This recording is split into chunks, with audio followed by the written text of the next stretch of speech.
శ్రీ గురుభ్యో నమః. శ్రీరామకృష్ణ పరమహంస గారు మనలో మార్పును తీసుకువచ్చే గొప్ప ఆధ్యాత్మిక విషయాన్ని చిన్ని కథల ద్వారా మనకు ప్రసాదించారు. అటువంటి ఒక కథను ఈరోజు చెప్పుకుందాం. ఒక సాధువు గొప్ప మహిమ సంతరించుకున్నాడు. దాంతో అతడు గర్విష్టి అయినాడు. అయినా మొత్తం మీద అతడు ఎంతో మంచివాడు, తపస్శాలి. భగవంతుడు అతడికి గుణపాఠం నేర్పదలిచి సన్యాసి వేషం దాల్చి అతన్ని సమీపించి ఇలా అన్నాడు: అయ్యా, మీరు గొప్ప మహిమలను సముపార్జించారని విన్నాను. సాధువు సగౌరవంగా స్వాగతం పలికి అతన్ని ఆసీనుణ్ణి చేశాడు. అప్పుడే ఒక ఏనుగు ఆ వైపుగా పోతుండటం చూసి సన్యాసి సాధువుతో, అయ్యా, మీరు ఈ ఏనుగును ఇచ్ఛామాత్రాన చంపగలరా అని అడిగాడు. అందుకు సాధువు, ఆహా, దానికేం అంటూ చేతితో కొంత మట్టిని తీసి మంత్రించి ఏనుగుపై చల్లాడు. ఆ ఏనుగు గిజగిజ తన్నుకుంటూ పడిచచ్చింది. దాన్ని చూసి సన్యాసి, ఓహో, మీ శక్తి అద్భుతం, ఎంత అవలీలగా ఏనుగుని చంపారు అంటూ పొగడాడు. సాధువు సంతృప్తిగా చిరునవ్వు నవ్వాడు. అప్పుడు సన్యాసి మళ్ళీ, స్వామి, ఈ ఏనుగును తిరిగి బతికించగలరా అని అడిగాడు. ఆహా, అది చెయ్యవచ్చు అంటూ సాధువు మళ్ళీ కొంత మట్టిని తీసి మంత్రించి ఏనుగు కళేబరం మీద చల్లగా ఏనుగు లేచి నిలబడింది. అప్పుడు సన్యాసి ఇలా విమర్శనాత్మకంగా పలికాడు: నిజంగా మీ మహిమ అత్యద్భుతం. కానీ మిమ్మల్ని ఒక విషయం అడగదలిచాను. క్షణంలో మీరొక ఏనుగును చంపి తిరిగి బతికించారు కదా, దానివల్ల మీకేం లాభం సిద్ధించింది? ఏం అభివృద్ధి చేకూరింది? భగవంతుణ్ణి పొందటానికి మీకిది ఏమైనా తోడ్పడిందా? ఇలా అంటూ ఆ సన్యాసి అదృశ్యమైనాడు. అంటే ఈ కథ నుండి నేర్చుకోవాల్సింది చాలా ఉందండి. వీటిల్ని సిద్ధులు, యోగ సిద్ధులు అంటారు. ఇక్కడ ఏం చెప్తున్నారంటే గురువుగారు రామకృష్ణ పరమహంస గారు, మహిమలను ప్రదర్శించే వారి వద్దకు, జాలకుల వద్దకు చేరవద్దు. వారు భగవత్ సాక్షాత్కార పదాన్ని వీడి తిరిగేడువారు. వారి మనస్సు యోగ సిద్ధుల్లో తగులుకొని ఉంది. బ్రహ్మ మార్గంలో మాయచే పన్నిన వలలు ఇవి. వీటిచే మోసపోక మెలకువ కలిగి వర్తించండి. సిద్ధులను ఎన్నడూ వాంఛించవద్దు. అంటే కావాల్సింది ఏంటండి? కావాల్సింది భగవద్భక్తి, దీనజన సేవ.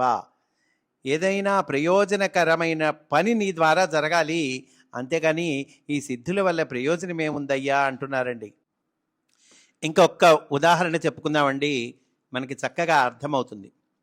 ఒకడు 14 ఏళ్ళు అరణ్యంలో ఘోర తపస్సు చేసి చివరకు నీళ్ల మీద నడవగల సిద్ధిని సంపార్జించాడు. ఈ సిద్ధి లభించిన బ్రహ్మానందంలో గురువు వద్దకు వెళ్ళి ఇలా అన్నాడు: గురుదేవా, నేను నీళ్ల మీద నడిచే మహిమను పొందాను. అందుకు గురువు అతగాన్ని ఇలా చీవాట్లు పెట్టాడు: చిచి, 14 ఏళ్ళు పడ్డ శ్రమకు ఇదా ఫలం?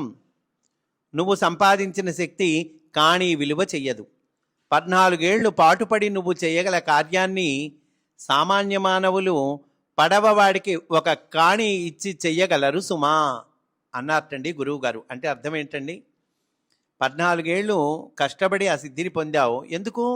ఒక కాణి ఇస్తే పడవవాడు నిన్ను ఆవలి ఒడ్డుకు చేరుస్తాడు కదా, దానికి నువ్వు కష్టపడి ఆ సిద్ధిని సాధించటం ఎందుకు? అంటే చూడండి, సిద్ధుల వల్ల ఏమి ప్రయోజనము, మనం సాధించవలసింది ఏంటి, ఎటువైపు వెళ్తున్నాము, ఇది ఆలోచించుకోవాలండి.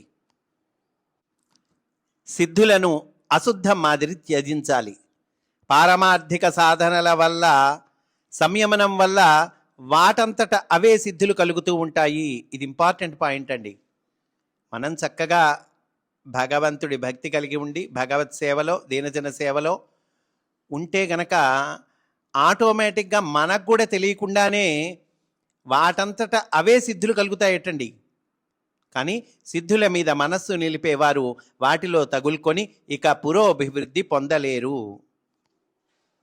ఈ సందర్భంగా గురుదేవులు ఇంకా ఇలా చెప్తూ ఉన్నారండి: గుటికా సిద్ధి అనబడే అదృశ్య శక్తిని పొందిన చంద్రుడు అనే వ్యక్తి ఉన్నాడు. అతడు ఒక గుటికను తన వద్ద ఉంచుకొని తన ఇష్టం వచ్చిన చోటికి పోగలిగేవాడు. ఇతరులకు కనబడకుండా ఏ తావుననైనా ప్రవేశించగలిగేవాడు. మొదట్లో అతడు భగవంతుడి పట్ల భక్తి కలవాడై సాధనలో నిష్ఠాపరుడై ఉండేవాడు. ఏమైనా అతడు ఆ శక్తిని సంపాదించాక క్రమంగా తన క్షుద్ర భోగ వాంఛల సంతృప్తికై ఆ శక్తిని వినియోగించుకోసాగాడు. నేను అతన్ని మందలించినా అతడు లక్ష్య పెట్టలేదు. అతడు ఇతరులకు కనిపించకుండా ఒక పెద్ద మనిషి భవనంలో ప్రవేశించి ఆ కుటుంబంలో ఒక స్త్రీతో వ్యభిచరించసాగాడు. దాని మూలంగా చివరకు తన సిద్ధిని పూర్తిగా కోల్పోయి పతితుడైపోయాడు. అంటే ఎన్ని అనర్థాలో చూడండి. ఒక్కొక్కప్పుడు సిద్ధుల వల్ల గొప్ప అనర్థాలు వాటిల్లుతాయి. ఒక గొప్ప సిద్ధుడి గురించి తోతాపురి నాతో ఇలా చెప్పాడు. ఆ సిద్ధుడు సముద్ర తీరంలో కూర్చుని ఉండగా పెద్ద తుపాను చెలరేగింది. దానిచే చాలా బాధపడి ఆ సిద్ధుడు తుపాను ఆగిపోవుగాక అనగానే తుపాను ఆగిపోయింది. సరిగ్గా ఆ సమయంలోనే నిండారా విప్పిన తెరచాపలతో అమిత వేగంగా సముద్రంలో ఒక ఓడ పోతోంది. హఠాత్తుగా గాలి స్తంభించిపోవటంతో ఆ తాకిడికి ఓడ మునిగిపోయి అందులోని వారంతా సముద్రం పాలైనారు. అంతమందికి ప్రాణహాని కలిగించిన పాపం సోకటంతో ఆ సిద్ధుడు తన సిద్ధులనన్నింటినీ కోల్పోవటమే కాకుండా నరకాన్ని కూడా పొంది పాపఫలం అనుభవించవలసి వచ్చింది. ఇంకా చెప్తున్నారండి శ్రీరామకృష్ణ పరమహంస గారు, నేను పంచవటి కింద సాధనలు చేస్తుండే కాలంలో గిరిజుడు అనే వ్యక్తి అక్కడికి వచ్చాడు. అతడు గొప్ప యోగి. ఒకసారి రాత్రి చీకట్లో నేను నా గదికి పోవలసి వచ్చింది. అప్పుడు అతడు తన చేతిని పైకెత్తగా అతడి బాహుమూలం నుంచి గొప్ప వెలుగు బయలుదేరి మార్గాన్నంతా ప్రకాశవంతం చేసింది. నా హితవు విని ఆ మహిమను వినియోగించటం మానేసి అతడు బ్రహ్మ సాక్షాత్కారానికై మనస్సు మరల్చుకున్నాడు. కొన్నాళ్లకు అతడికి ఆ శక్తి పోయినా ఆత్మోన్నతిని పొందగలిగాడు. యాచకుడు మహారాజా అంతఃపురాలకు పోగలిగి గుమ్మడికాయ, పుచ్చకాయ వంటి అల్ప వస్తువుల కోసం యాచిస్తే చాలా తెలివి తక్కువగా ప్రవర్తించిన వాడు అవుతాడు. రాజరాజేశ్వరుడైన సర్వేశ్వరుడి ద్వారం వద్ద నిలబడి అమూల్యమైన భక్తి జ్ఞానాలను విడిచి భక్తుడు సిద్ధుల కోసం అర్థిస్తే అవివేకంగా వర్తించిన వాడు అవుతాడు అంటూ చక్కటి సందేశాన్ని ఇచ్చారండి. స్వస్తి. వాసుదేవ.